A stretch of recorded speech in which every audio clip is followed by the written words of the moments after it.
that is exactly why consuming too much protein can prevent you from building muscle and gaining weight. Because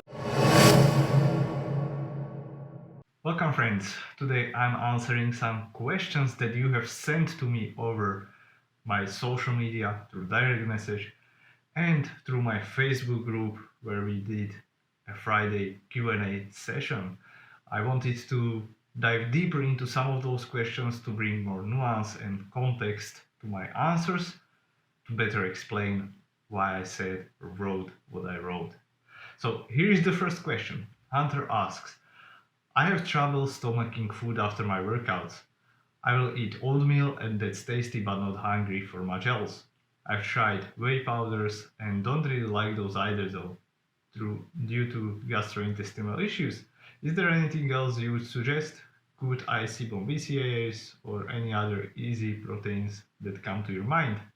Or should I try chicken or a leaner meat instead of quote unquote breakfast food? Well, that's a great question, Hunter, and let me answer in separate topics because there are a few things that you've mentioned here. So the first thing is that I have trouble stomaching food after my workouts. Well, and that is really understandable. Many athletes actually face that same problem or that same issue, especially after hard workouts or after a competition. You don't have blood in your stomach. All the blood is directed in your working muscle, and your nervous system is in a fight or flight state. So first you need to calm down, and that is when your hunger will also rise. So you can either wait for that to happen, because we know from some studies and observations that usually people reach that balance. For example, after a very hard race, you might not be very hungry that day, but it catches up with you later. The question is how fast or how quickly you need to recover and especially restore those glycogen stores. So if it is less than 12 or less than 18 hours, I would really have easy to digest carbohydrates like sports drinks, but also white rice, dried fruit, or maybe some jam, honey, these kind of foods right after the workout. It will also help you to cover your overall calorie intake for the day and recover much quickly. If it is not an issue, if you are not training, maybe you have a rest day, recovery day the next day, then do as you wish. You don't need to be stuffing your face right away. So this is something to be mindful about. Don't always listen to your hunger. When it comes to protein shakes and them being harder to digest, yeah, some people don't digest whey very well, some people don't digest pea protein or whatever. So you can try different options. I would suggest some vegan options, specifically like rice protein or aforementioned pea protein or soy protein isolates, and see how that works for you if you really want to use that. You don't necessarily need to use protein shakes or protein supplements. They are supplements to supplement your diet. So they can help you to hit your protein goals for the day, recover quickly after the workout if that is what you are aiming for, to maximize that recovery, to build the most muscle, to get that edge. But again, the overall intake of protein spread throughout the day is most important, and getting at least 3 separate feedings across the day. So like breakfast, lunch, dinner, or more times. Yeah, so you don't necessarily need to use those protein shakes, but also if you have problems digesting these kind of proteins, maybe look for proteins that also include digestive enzymes. This can really help you, especially when your protein requirements are really high. And another person actually also asked if I recommend using digestive enzymes. So let me address this question quickly. For some people, yes. For some people, not necessary.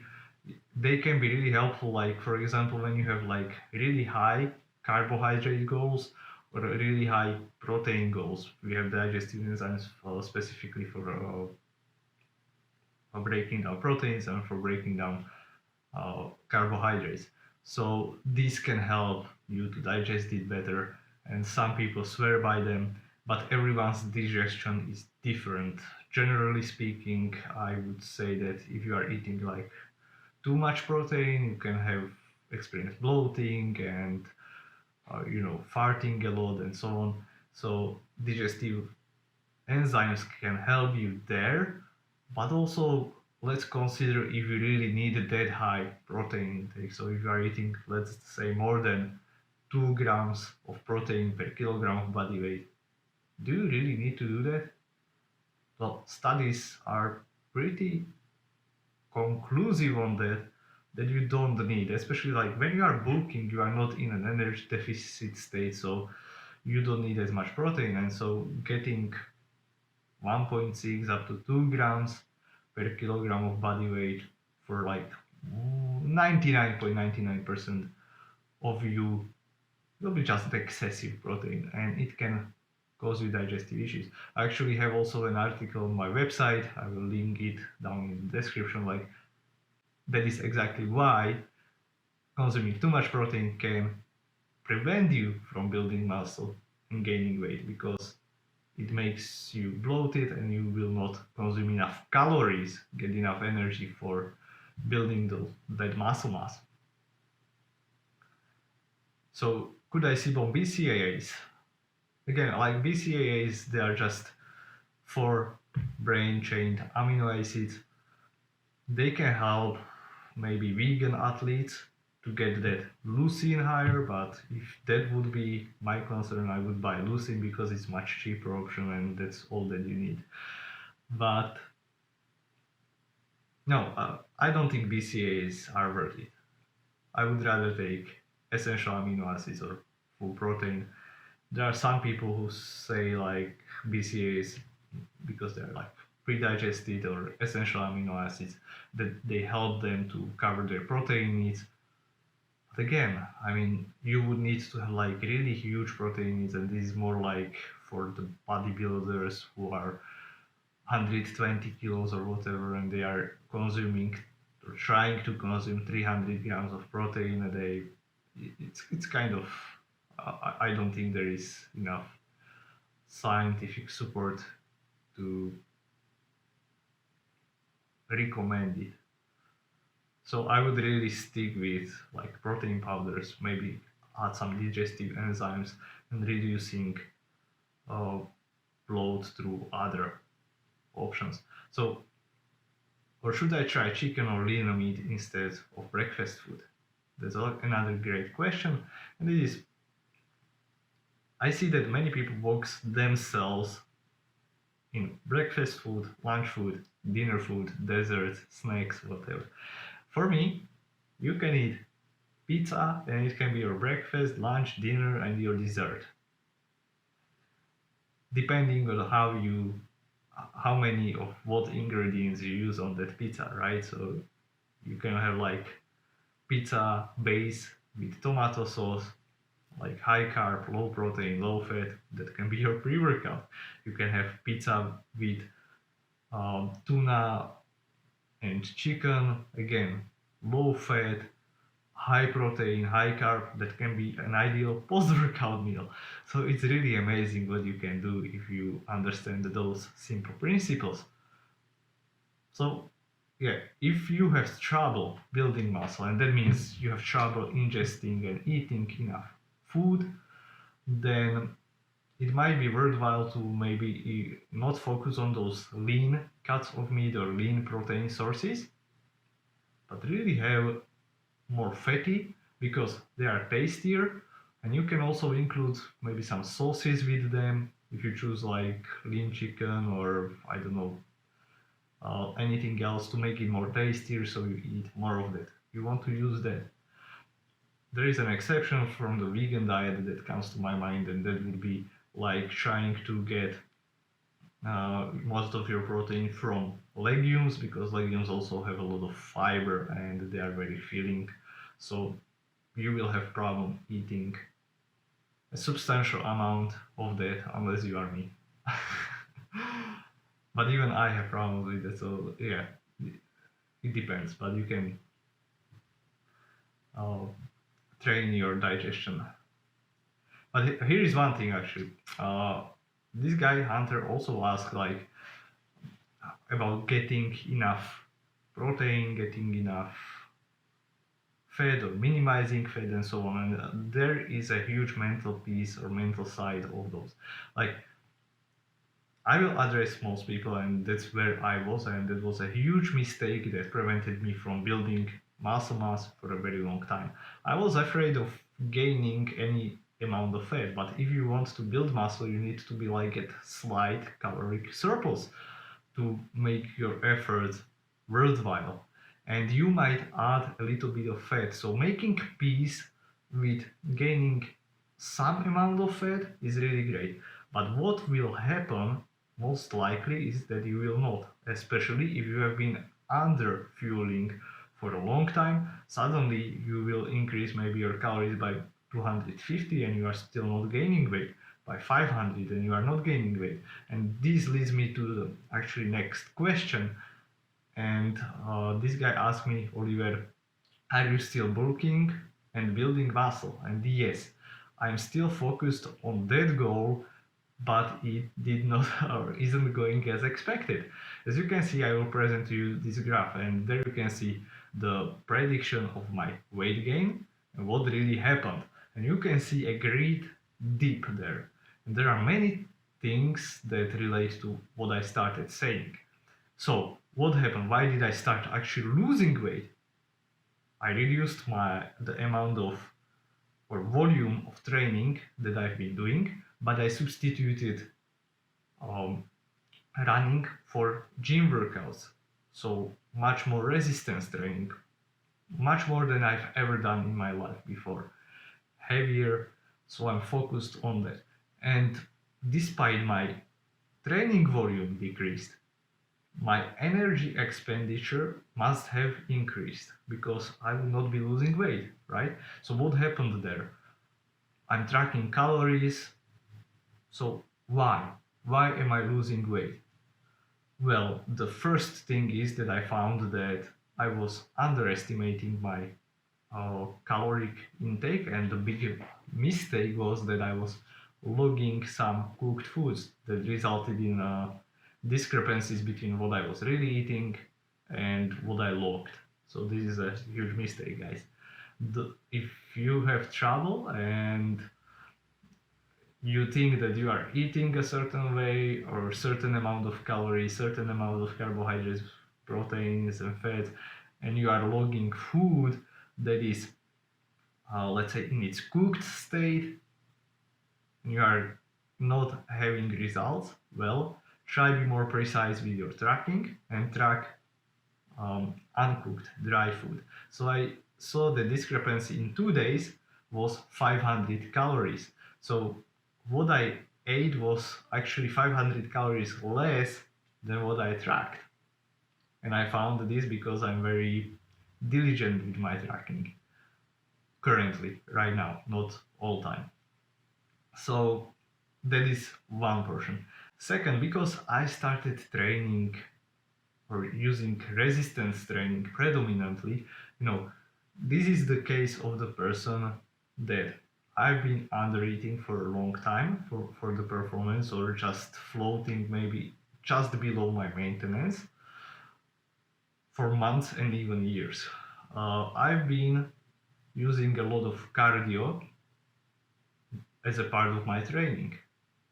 So sudden switch to resistance training gave signal to the muscle, and actually rebuilding and building new muscle is energetically very expensive. So you are not burning a lot of energy during that workout as compared to cardio. During cardio workout, you are burning a ton of calories, or relatively to resistance training, but not much in the grand scheme of things.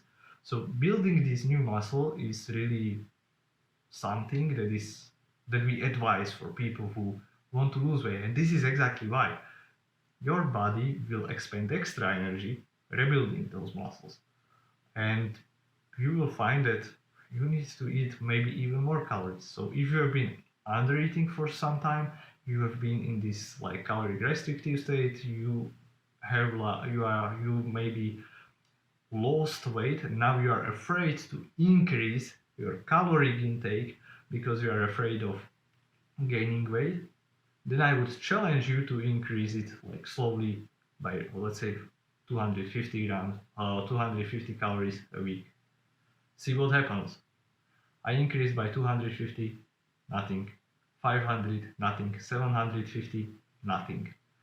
So one thing was the discrepancy. The second thing is that also my need or non-exercise related activity like fidgeting now or moving faster, talking faster, sweating more increased. And every person reacts differently to that. So some people um, don't change much their need, and this is hugely a genetic component.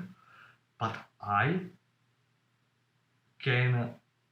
basically my activity increases dramatically when I increase calories. So I'm not getting into surplus in the end. So I'm eating more, I'm getting more calories, but still, I compensate it with activity that I cannot really track. We cannot really track those things. So if you have problem building muscle and you are worried that you are gaining fat, or you would gain fat by increasing calories even more, don't be afraid of that. Like you have really, you are stuck, like I was. You are stuck. You have problems eating enough, and you are worried about gaining fat. Like, come on, you need to increase it more, more, until like week by week, until you hit that spot when you don't compensate.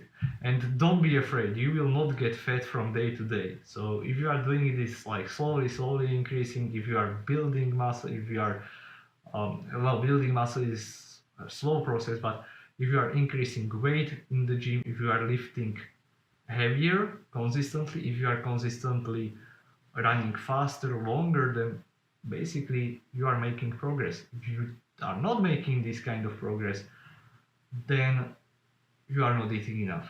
If you are not lifting more, and you are relatively new to lifting, like you haven't reached your genetic potential for lifting, you have not been lifting hard and heavy and diligently for years, then I would not be worried about this. This is like for majority of people. Now the next question. Cutting fat from the diet for fat loss. Do you agree? Well, this argument was specifically in athletes who are trying to cut some fat while training hard. So you want to keep that performance, but at the same time you want to cut that fat. And for that, yes, I would agree that cutting fat is really a great advice, because you want that carbohydrates to fuel your performance. So you make sure that you don't sacrifice your training, so you can put as much effort and even more progressively during that training.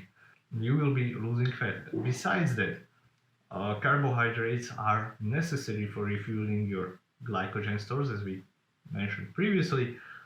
They are also important for immune system. Together with protein, they increase the protein uptake or absorption.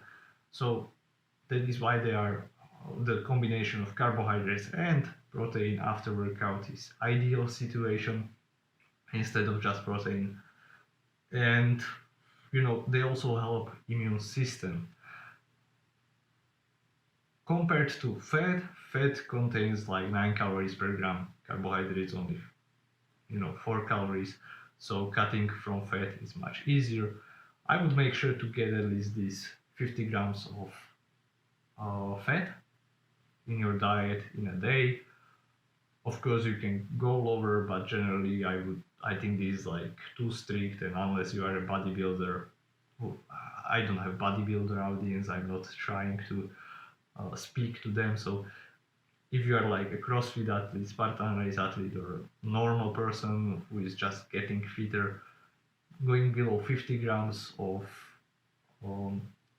fat is not really good, because it also restricts your diet from the taste perspective, right? So getting this about 50 grams of fat, it makes your diet more enjoyable, and this is what matters here as well. In the next episode, I will try to answer some more questions, so keep them coming. I really love to do that.